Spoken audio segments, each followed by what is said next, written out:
Tenemos la visita del embajador de Estados Unidos, en donde se pudo compartir un cierto tiempo para poder dar a conocer cuál es la perspectiva de cada uno de los municipios, bueno, específicamente 3 municipios, y en ese, pues dentro de los 3 está el municipio de Santa Cruz de Quiché. Hoy tuve la oportunidad de darle a conocer cuál es la forma en que estamos trabajando, cuál es la misión, la visión que tenemos en nuestro municipio, y sobre todo de qué forma, cuál es la visión para poder sacar adelante a las próximas generaciones.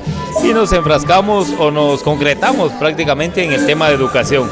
Yo siempre he insistido que la educación es la base fundamental del desarrollo, y hoy pues tuve la oportunidad de dársela a conocer al señor embajador de Estados Unidos. ¿Cuál fue la temática de la reunión?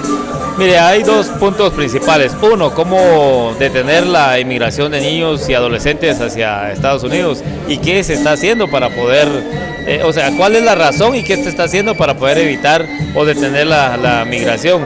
Y pues nosotros, como se lo dije hace un momento, una de las causantes por la cual jóvenes y niños viajan a Estados Unidos de forma ilegal es la falta de recursos económicos que se tienen en varios hogares.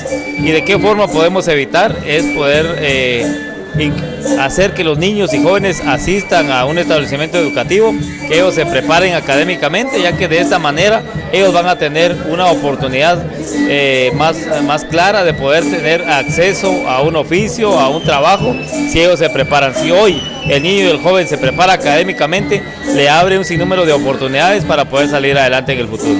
Bueno, para aprender y ver el región, para abordar temas como los niños que viajan a los Estados Unidos, y para buscar maneras de mejorar las condiciones y las situaciones.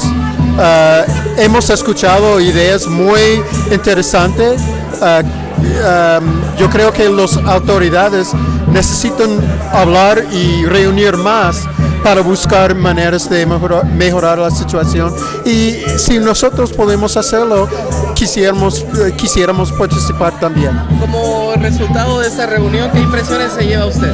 Que hay mucho de hacer, pero hay mucha gente dispuesto de buscar maneras de mejorar las condiciones acá.